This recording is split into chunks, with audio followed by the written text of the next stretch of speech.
My name is Evelyn Harris, and I was 34 years old when I found out the man I loved had stolen not just my trust, but my identity. I learned about the loan the same week we were supposed to finalize the wedding venue. Only by then, the wedding had already been canceled, and everything I thought I knew about our relationship unraveled like a cheap ribbon in the wind. He said love meant trust. I didn't realize that to him, trust was just another way of saying access. Access to my credit history, my social security number, and eventually my freedom. If you've ever had someone you trusted turn around and use that trust like a weapon, you'll understand why I'm telling this story. Let me know where you're reading from and hit like and subscribe if you've ever found yourself blindsided by someone who claimed to love you. Before I explain how it all came to this, I need to start from the beginning, before the man, before the money, before the rot that lived quietly beneath our relationship ever surfaced. I grew up in a small suburb outside of Raleigh, North Carolina, in a neighborhood where everyone knew each other by name, and privacy was more of a polite fiction than a right. My parents, David and Michelle Harris, were the kind of couple who still slow danced in the kitchen on weeknights and argued about the right way to fold laundry. I was an only child, and for most of my life, I was told I was loved. Told, not shown. My mother was a meticulous woman, the kind of mother who corrected my posture before she'd notice I was crying, and my father, he was the sort of man who believed problems went away if you just kept smiling. Our house was neat, our lives were outwardly calm, but behind closed doors, love was earned, measured in achievements and good behavior, not given freely. I didn't grow up neglected in the way some people use that word. I was clothed, fed, given a solid education. But emotionally? Emotionally, I learned early that the safest way to survive was to be useful, agreeable, predictable. College was my first escape. I left for UNC Chapel Hill with a scholarship and the kind of ambition that makes you feel both powerful and completely hollow inside. I studied accounting, not because I loved it, but because I was good at it, and being good at things was how I made myself visible in a world where affection was conditional.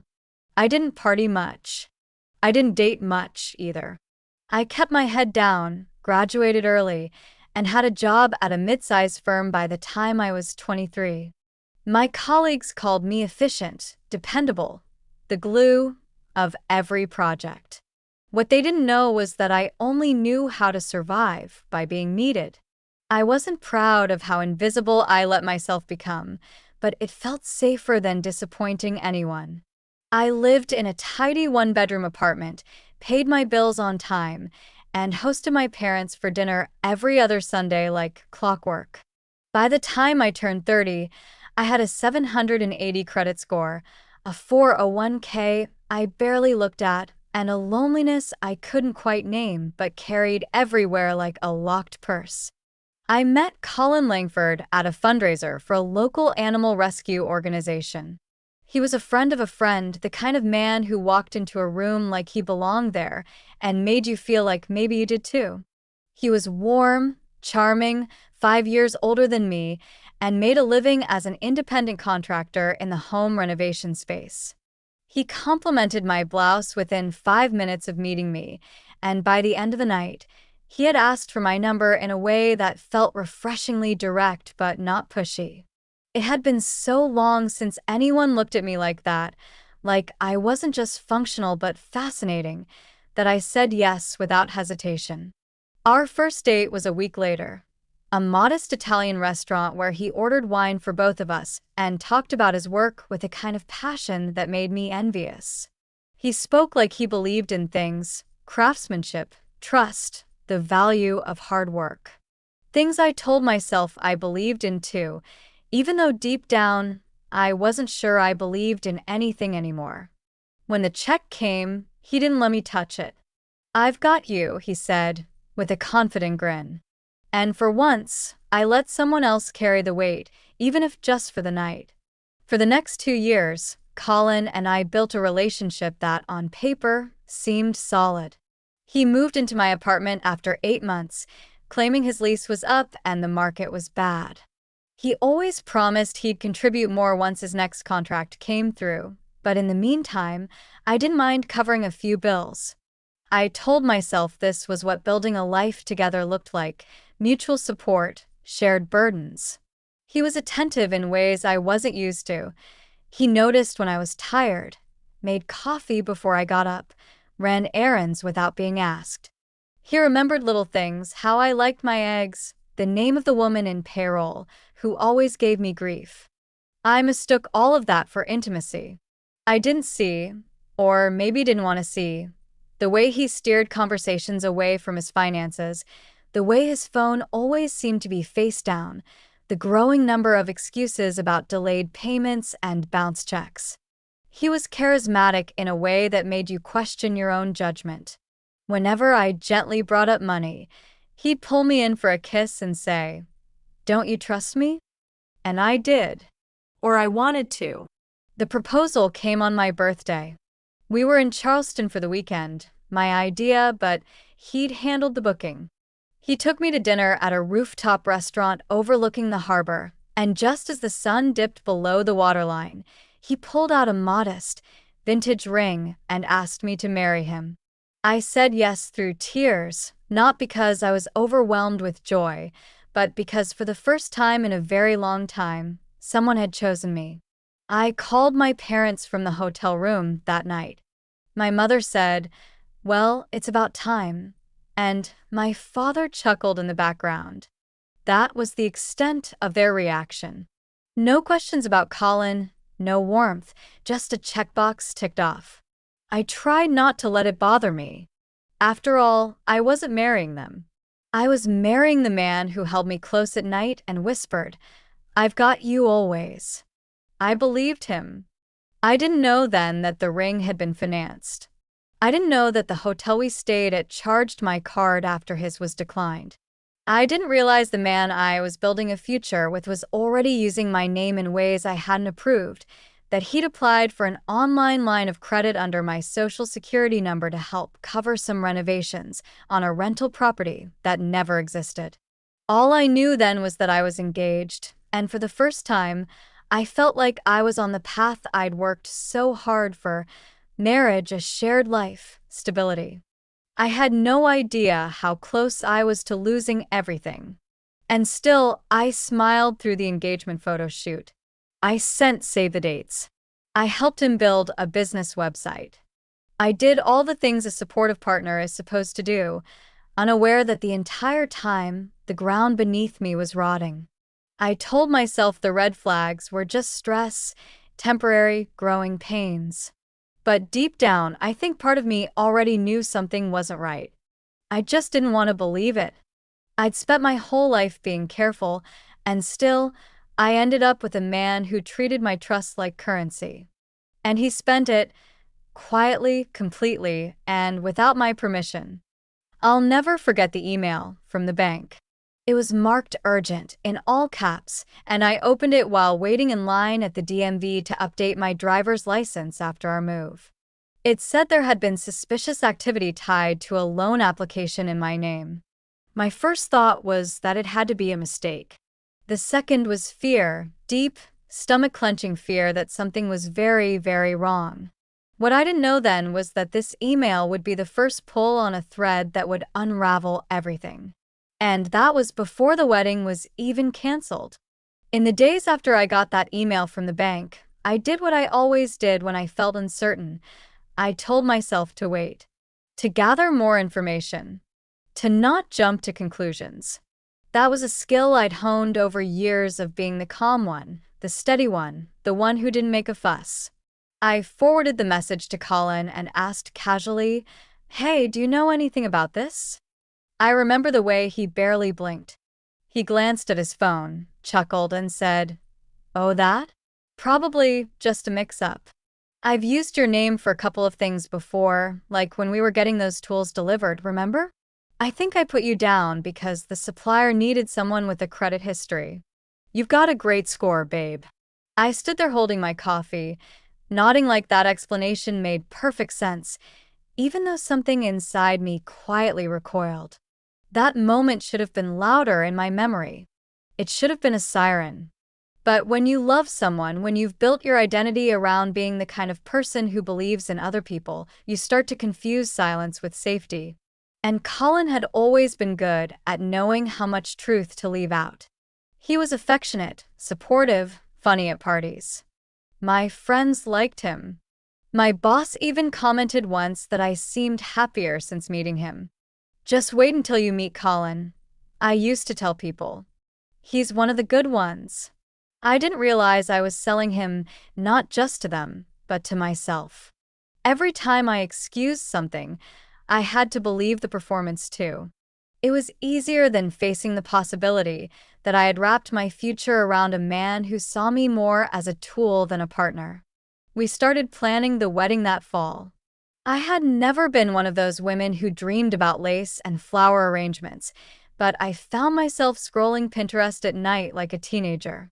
I let myself imagine a backyard ceremony strung with fairy lights, a dress that hugged at the waist, a guest list that included old college friends and coworkers I didn't even like that much. It wasn't the marriage I was craving, it was the security. The idea that maybe, just maybe, all the years I'd spent trying to be good, trying to be stable and predictable, were finally about to pay off. Colin said we'd keep it small to save money, and I agreed. He said he'd handle the logistics with the venue and the caterers, and I let him. I wanted to believe we were a team. But there were more little things. A week after he promised to transfer his half of the deposit for the venue, I noticed it hadn't shown up in the shared account we'd opened. When I asked him, he kissed my forehead and said, "It's coming, Ev. I've got a payment pending from a client. You know how slow these things move sometimes." I did know, or I thought I did. So I smiled, and I covered the deposit. Just a small bump, I told myself. Every couple has them. And didn't I always say I wanted to be with someone who was building something of his own? That kind of life came with risk, with delays. I reminded myself that relationships were about compromise, about patience. But patience was beginning to feel a lot like erosion. My best friend, Tessa, started to notice the cracks before I did. She'd known me since undergrad, since the days I wore khakis and drank chai lattes and couldn't make eye contact with men I liked. She was everything I wasn't, bold, loud, always walking into a room like she was doing it a favor. One night, after we met for dinner, she tilted her head and said, "Does he always talk about money like it's just water?" I raised an eyebrow, and she shrugged. "I don't know, Ev. Every time you mention something financial, he waves it off like it's no big deal. I know you've got savings, but doesn't that worry you a little?" I laughed, but it came out brittle. "He's just optimistic," I said. "He believes things will work out." She gave me a look I didn't like, one that said, "You're smarter than this." But love makes you stupid in sophisticated ways. I didn't rush into anything, I told myself. We lived together, we split groceries, we made plans. I had access to all the same information he did. That had to count for something. So I ignored the creeping unease and buried myself in wedding spreadsheets and honeymoon options. We chose Costa Rica. He said he had some airline points saved up. I never asked to see them. Still, something shifted in those months. He started working late more often but never came home sweaty or dusty the way he usually did after a site visit. He'd leave early in the morning, but still have the same clean jeans on when he came back. When I asked which projects he was handling, he'd say things like, "You wouldn't know the neighborhood," or "It's a small job, not worth talking about." Once, I offered to drive over lunch and bring him something to eat, and he answered too quickly, "No, I'm good, really. The client's wife is already feeding us." I felt my stomach twist a little, but I smiled and changed the subject. One evening, I came home to find him in the living room with his laptop open, headphones in, looking startled when I walked in. He slammed the screen down and said, "Just work stuff." It might have been nothing, but it didn't feel like nothing. I told myself it was fine. Maybe he was planning something for the wedding. Maybe he was watching a video he was embarrassed about. Maybe it was porn. Porn I could handle. Theft, betrayal, and secrets? I didn't have the vocabulary for those yet. The real unraveling began the week we went to look at a house just outside Durham. We weren't seriously planning to buy yet, but Colin said it would be good to get a feel for what was out there. The place was a bit run down, peeling shutters, a driveway full of cracks, but he walked around it like he already owned it. "All it needs is a little love," he said, glancing at me with that charming smirk. I remember standing in the empty kitchen, imagining tiled backsplash and open shelving, imagining a baby's high chair next to a scuffed-up island, imagining a life that didn't feel like something I was always having to justify. That night, he brought up the idea of an investment property. "We could start small," he said. "Something like this. I know a guy who can help us finance it. You wouldn't even have to do anything. It'd be in your name for the paperwork, but I'd handle all the work. We split the profits 50-50. I hesitated. "Why not your name?" I asked. He laughed. "Because my credit's not as clean as yours. I made a few mistakes in my 20s, remember? But you've got gold stars all over the place. You're responsible. Banks love people like you." He leaned in, touched my face. "You trust me, right?" And like an idiot, I nodded. I didn't sign anything, not then. But something in me had already shifted. I stopped checking the shared account as often. I started keeping a spreadsheet on my personal laptop of every expense I covered. I told myself it was for wedding planning, but that wasn't true. I was keeping a ledger of hope versus reality. The numbers didn't lie, even if I still wanted to. By early spring, I was exhausted. The wedding planning felt more like triage.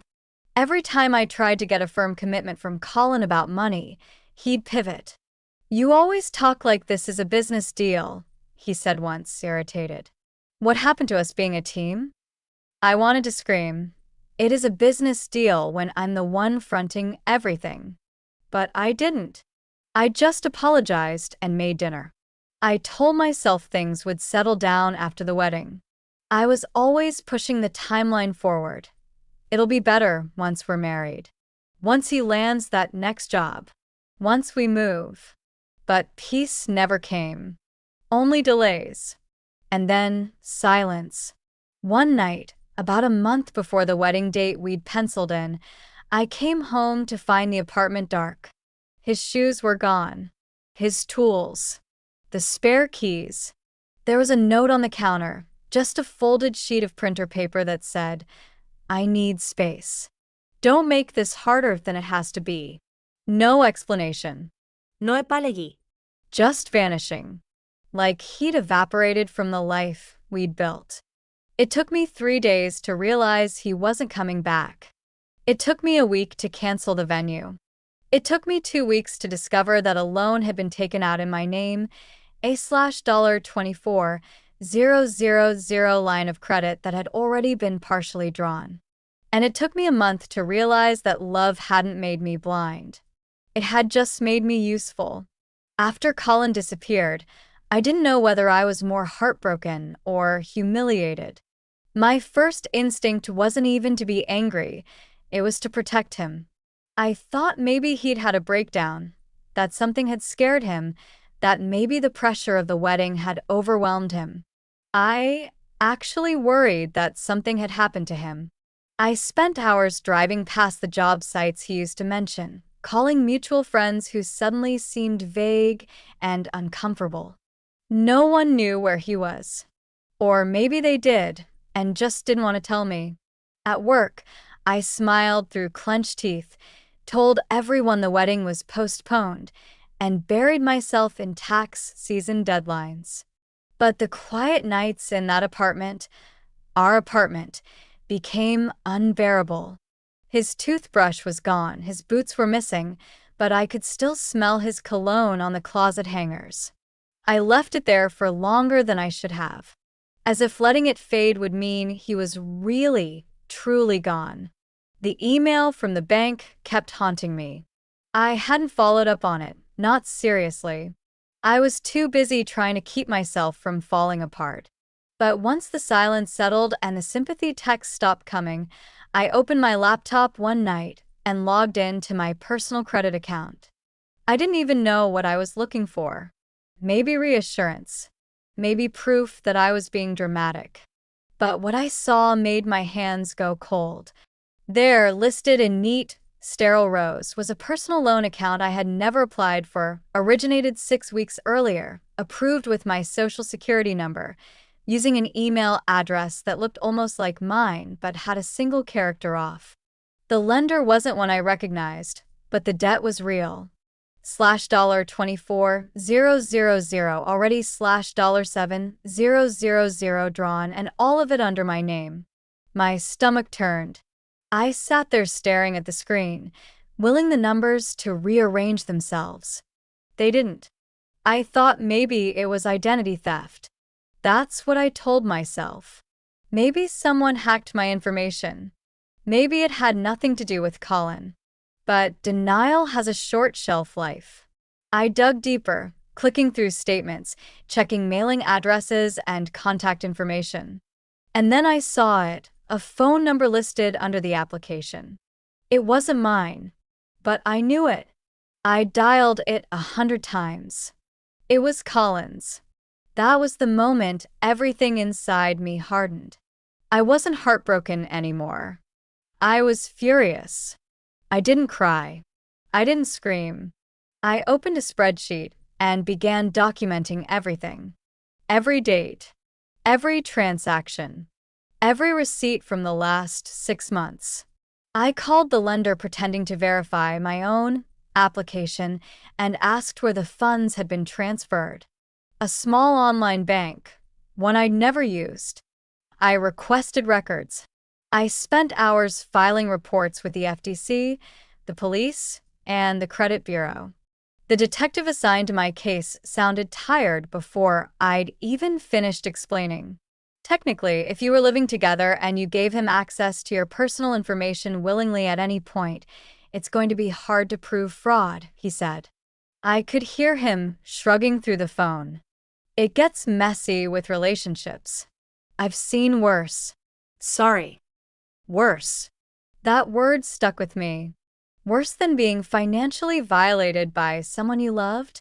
Worse than waking up one morning and realizing the man you were supposed to marry had built a future on your name like scaffolding?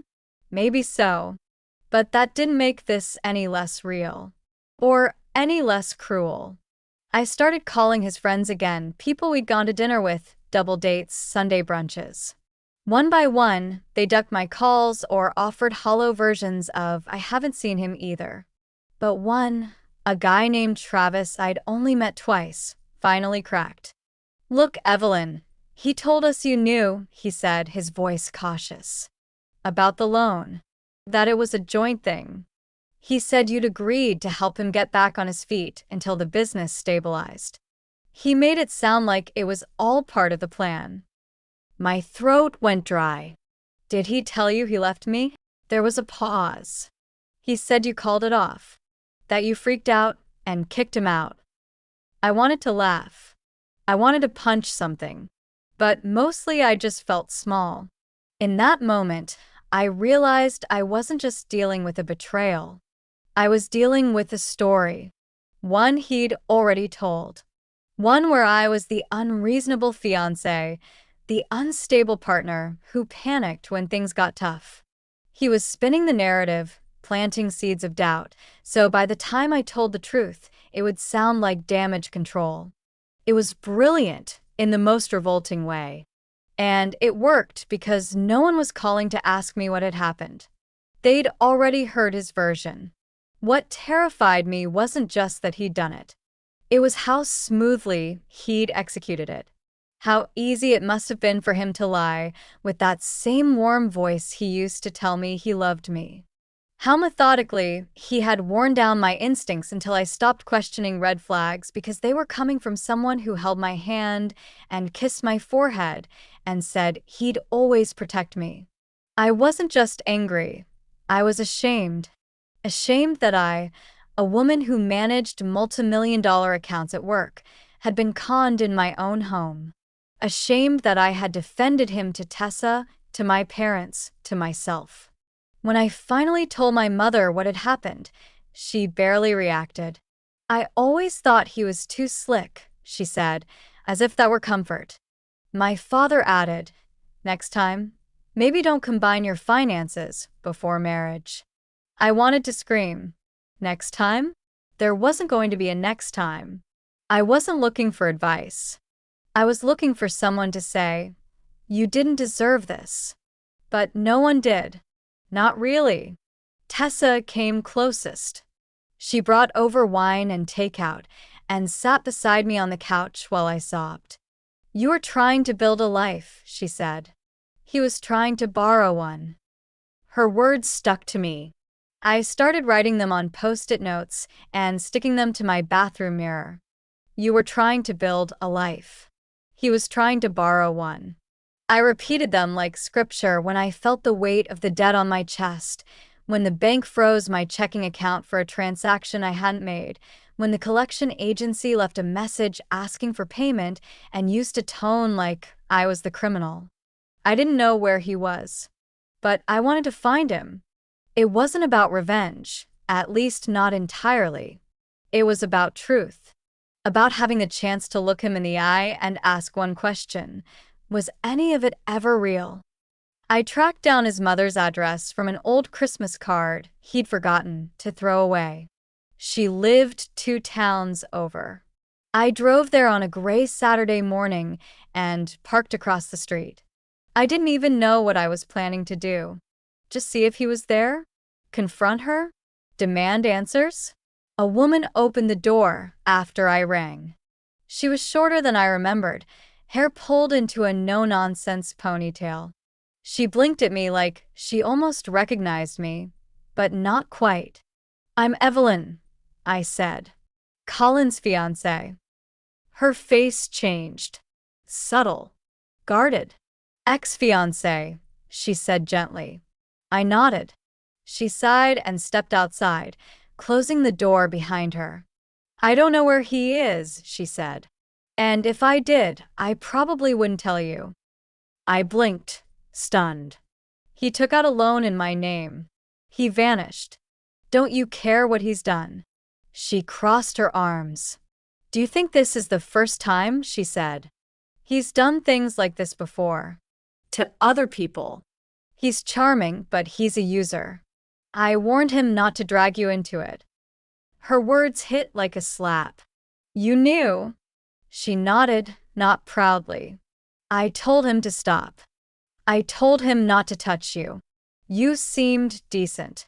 But he doesn't listen." I felt sick. "So, you just let it happen?" She looked away. "You weren't the first. You probably won't be the last."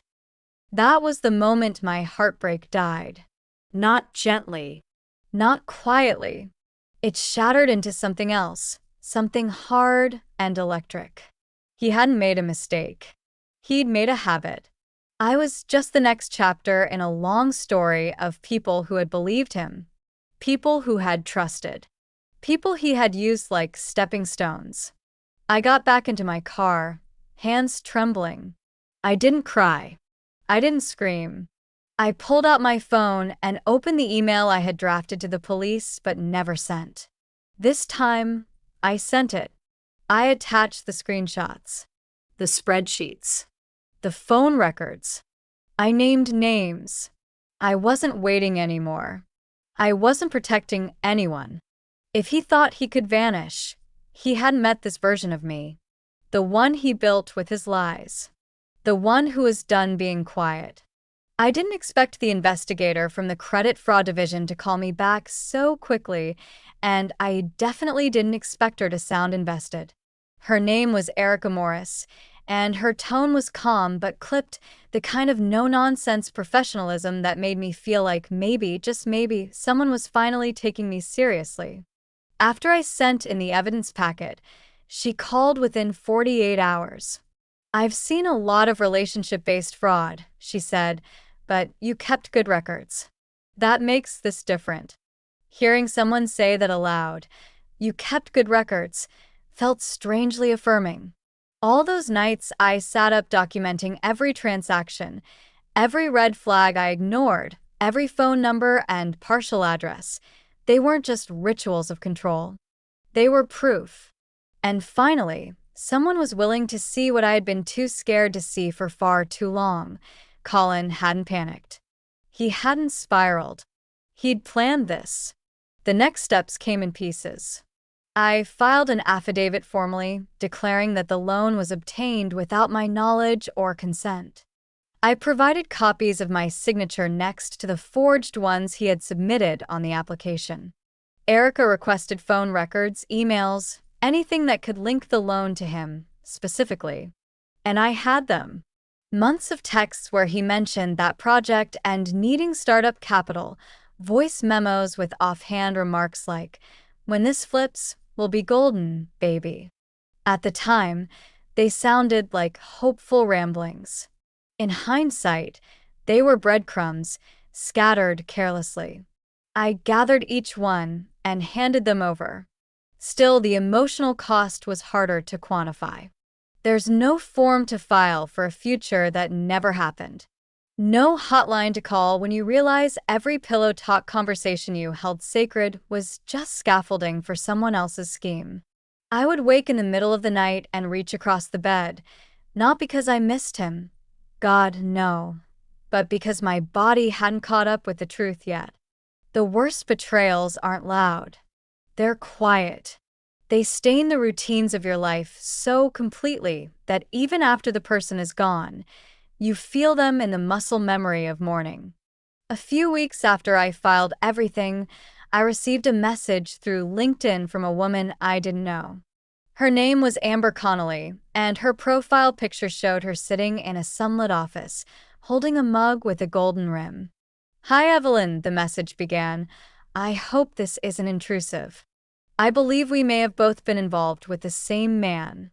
His name is Colin Langford. Can we talk?" I stared at the screen for a long time before replying.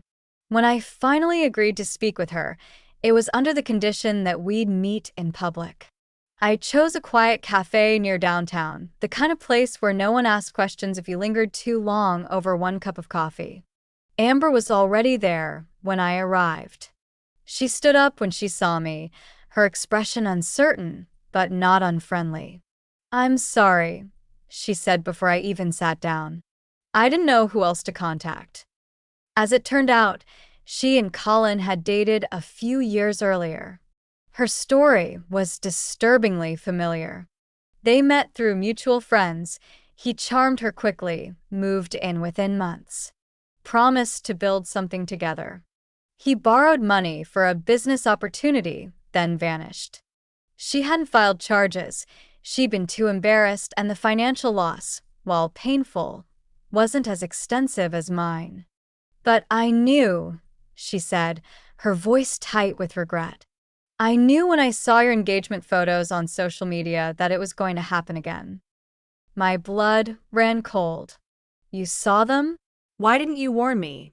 Amber's eyes filled with tears. "Because I thought maybe I was wrong. I didn't want to ruin something if it was real. And part of me was afraid you wouldn't believe me." I didn't have the heart to tell her that she might have been right, that I probably wouldn't have believed her. That even when I'd had the truth staring me in the face, I still clung to the fantasy of who I thought he was. Because the truth, that I had been completely, willingly deceived, was too much to carry all at once. Amber gave me something I hadn't realized I needed: validation. Proof that I wasn't uniquely naive, just his next opportunity. We agreed to share information. She forwarded me old texts, photos, receipts, things that could help support my case. One message stood out. It was a screenshot of a text he'd sent her during their relationship, one I recognized almost word for word. Dash, I've got you. Always. He recycled lines. Like scripts. Like I was just another role he was playing. With Amber's help, Erica's investigation deepened. There were enough patterns to raise flags, and it turned out I wasn't the only one who had reported suspicious activity involving Colin's name.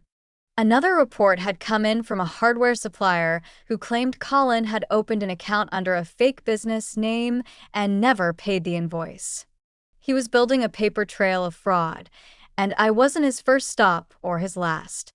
The breakthrough came through a stroke of dumb luck. One of Erica's contacts at a small credit union flagged a transaction made using a debit card tied to the loan account. It had been used at a gas station in Wilmington, North Carolina, just 2 days earlier. Wilmington, 3 hours away. But it was something. A direction. I made a decision I didn't tell anyone about. I took a day off work, packed a small overnight bag, and drove there myself. I told Tessa I needed space, that I was going to the mountains. She didn't question it. I wasn't looking for confrontation. I was looking for closure. For proof that I wasn't still afraid of him. That I could stand in the same room with the man who tried to steal my life and walk away stronger. Wilmington was gray and damp the day I arrived. I drove around for hours, scanning the streets, stopping into hardware stores, coffee shops, anywhere he might be. It felt hopeless. Delusional, even. But just as I was about to give up, I saw him. He was standing outside a rental property office, chatting with a woman at the front desk. Wearing the same olive green jacket he used to hang on our coat rack. Laughing. Easy. As if he hadn't hollowed out my life and walked away without a scratch. I parked across the street and stared, my hands trembling against the steering wheel. For a moment, I didn't recognize him. The man in front of me wasn't the man I'd loved. He was the version of Colin he wore for strangers.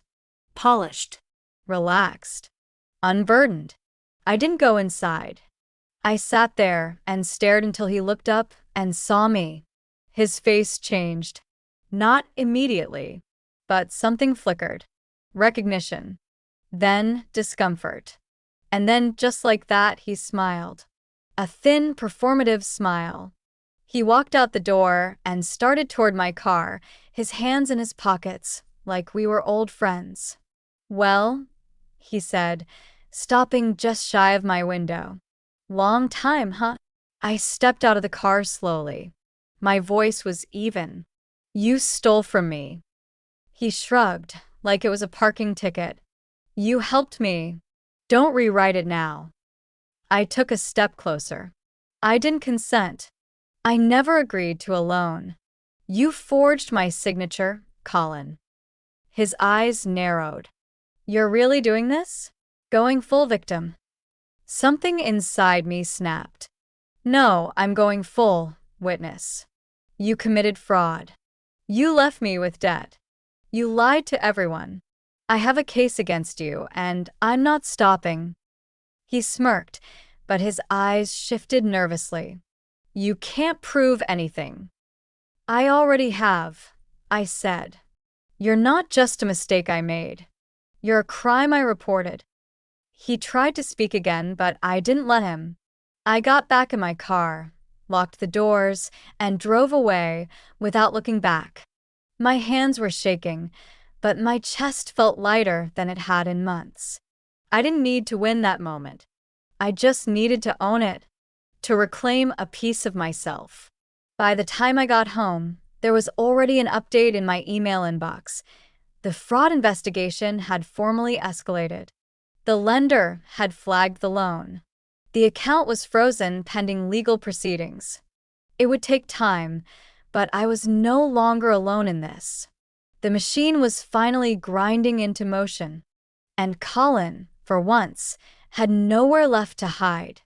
That night, I threw out the last box of his things, the one I'd been too cowardly to touch. Inside were receipts, business cards, and a worn hoodie I used to sleep in. I didn't cry. I didn't say goodbye.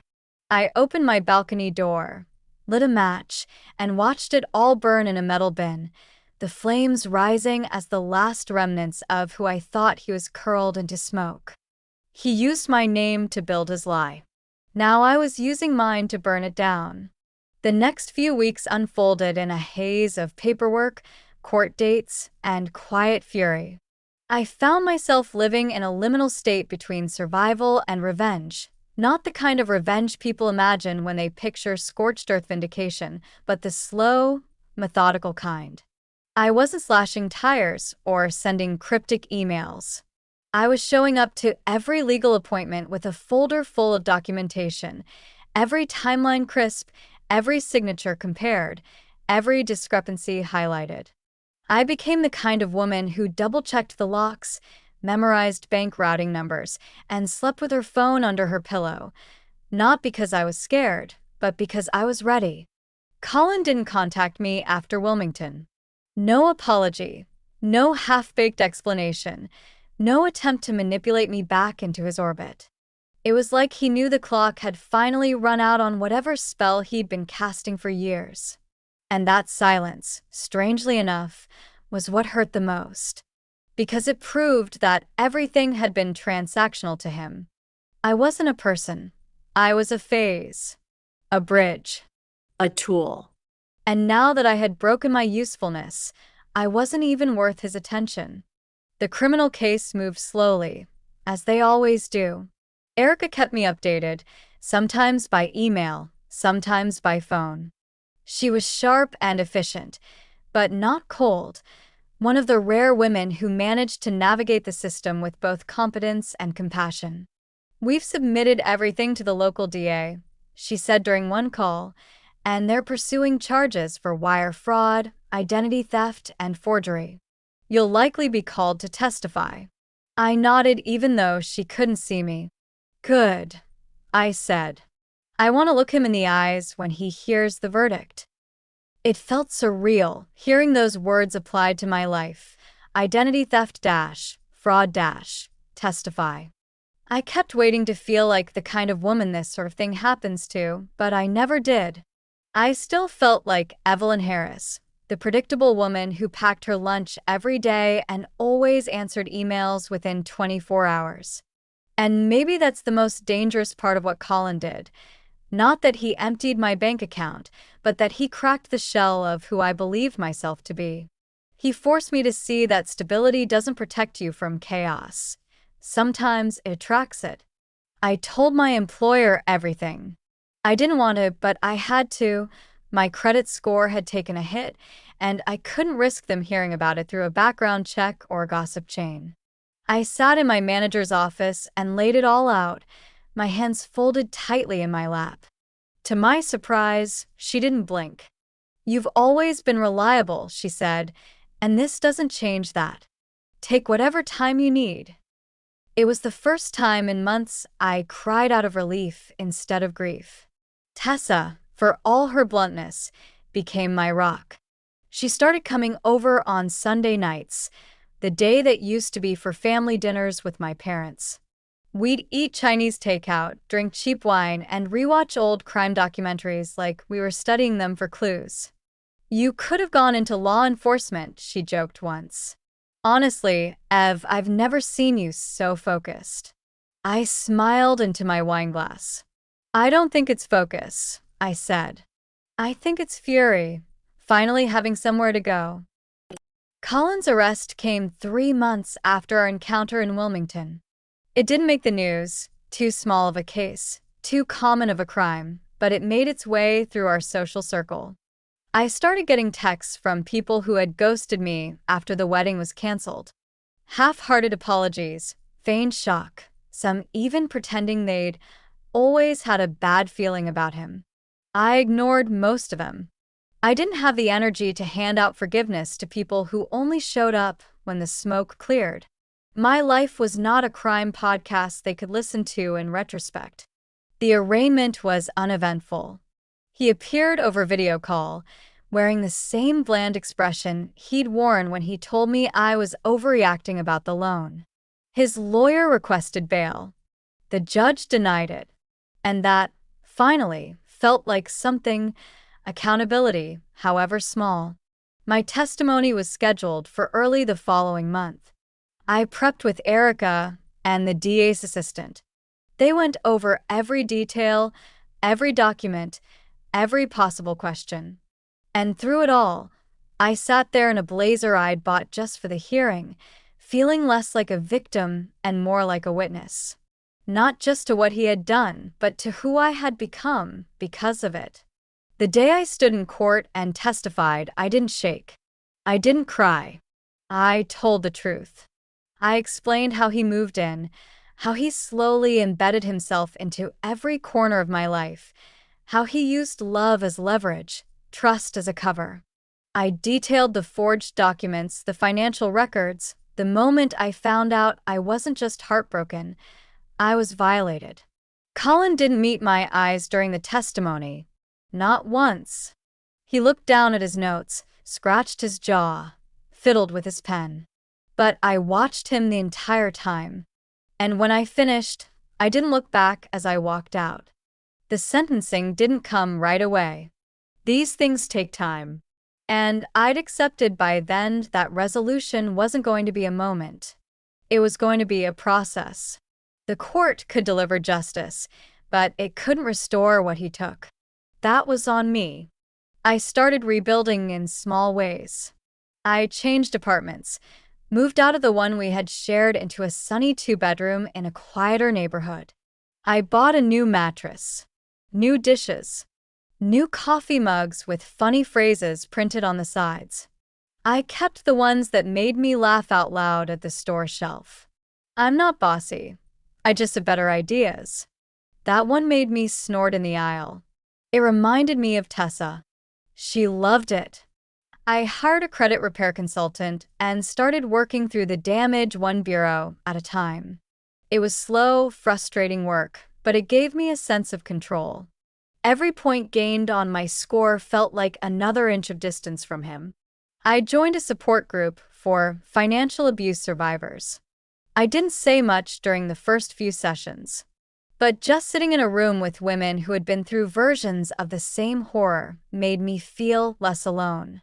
And when I did finally speak, they listened. No judgment. Just quiet nods and shared pain. My parents never fully grasped what had happened. My mother still referred to the incident as the bad breakup, as if it were a messy argument rather than a criminal offense. My father offered to help with a small loan to cover some of the court costs, and I accepted it, even though it made something in me bristle. Not because of the money, but because I wished it had come with more understanding. But I stopped expecting people to understand what they had never survived. The deeper healing came when I stopped asking why. Why me? Why didn't I see it coming? Why did he do it? The truth is, those questions only loop back on themselves. They don't produce peace. Only paralysis. The better questions were quieter. What now? Who do I want to be on the other side of this? I started journaling again. At first, it was just a list of daily accomplishments. Paid the gas bill. Responded to Erica's email. Made it to work on time. Then, it became more reflective.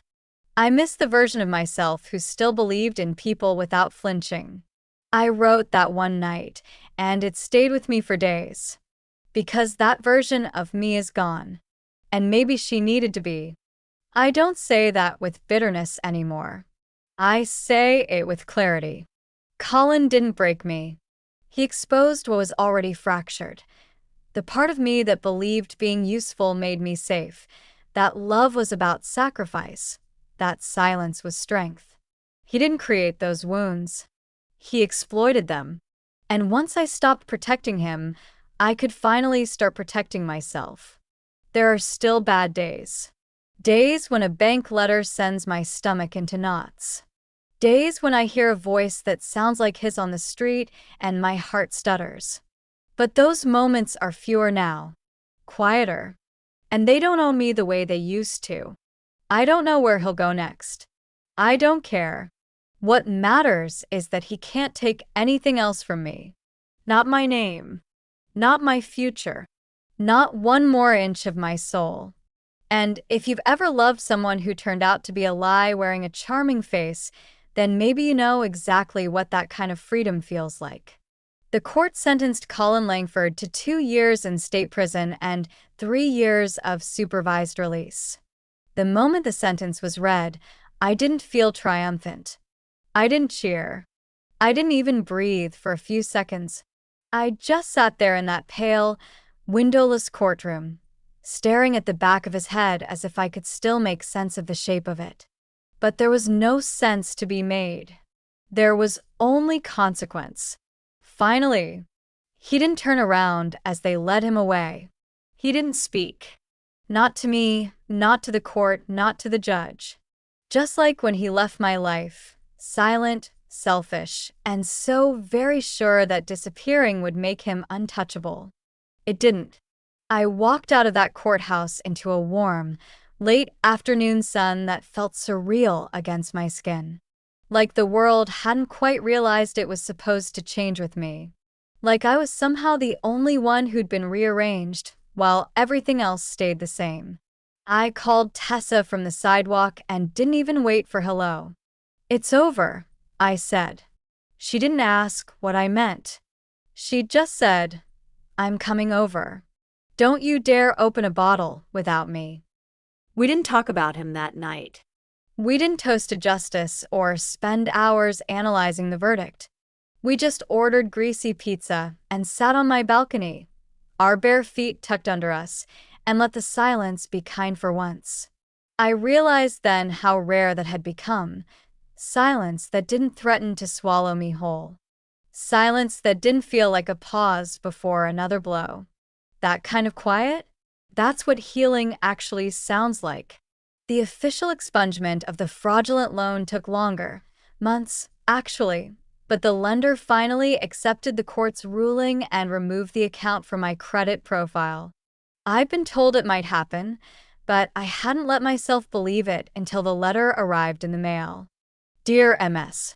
Harris, after review of the court documentation provided, we have determined that the loan was obtained without proper authorization. I read the sentence 10 times. Then I folded the letter and tucked it in a small wooden box at the back of my desk. I didn't frame it. I didn't post it online. I just kept it, not as a trophy, but as a reminder that sometimes justice is quiet, too. And it shows up when you've stopped expecting it. I started saying yes to things again, small things, then bigger ones. I took a trip to Colorado with a few women from the support group. We hiked trails I wasn't physically prepared for, laughed until our cheeks ached, and cried around a bonfire one night in a circle of unspoken understanding. We didn't need to share details. Just sitting together, scars and all, felt sacred. We weren't broken. We were survivors with resumes. One woman, Melissa, told me something around that fire I'll never forget. "I stopped saying he did this to me," she said, staring into the flames. "Now I say, this happened because I'm not carrying him anymore." I nodded so hard I gave myself a headache.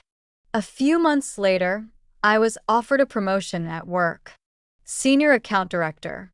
A position I hadn't even applied for. When I asked why they chose me, my manager smiled and said, "Because you never let your circumstances make you smaller. You just kept showing up." I said yes. And then, for the first time in a long time, I celebrated without guilt. But the biggest shift wasn't professional. It was how I began to show up for myself. I stopped apologizing for taking up space. I said no to things that drained me.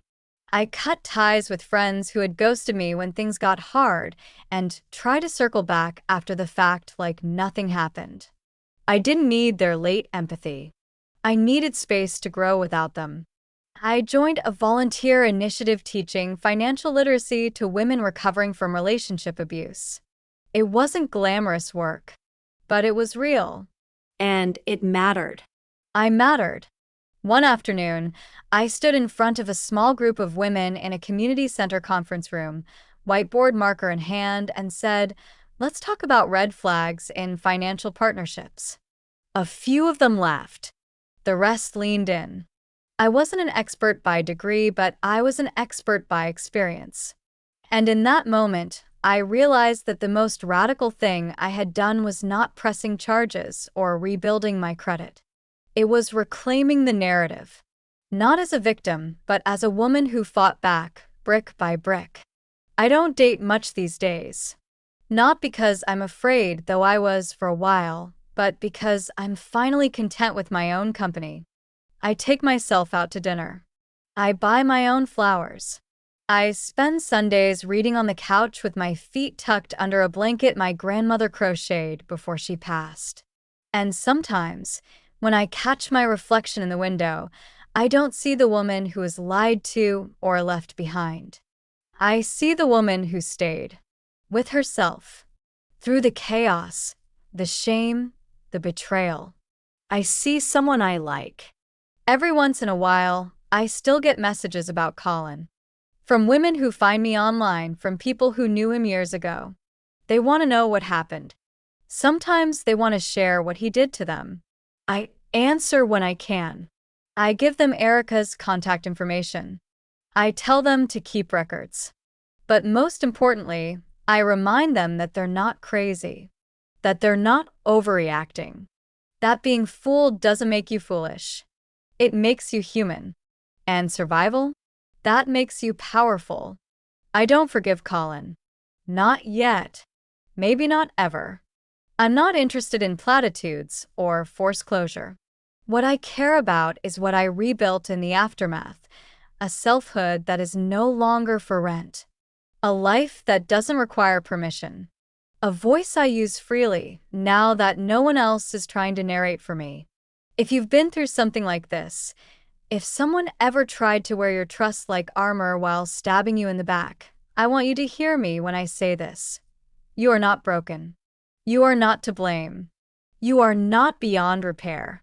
You are the story that came after the storm. And that story still belongs to you. If this story resonated with you, don't forget to like and subscribe. And thank you, truly, for listening.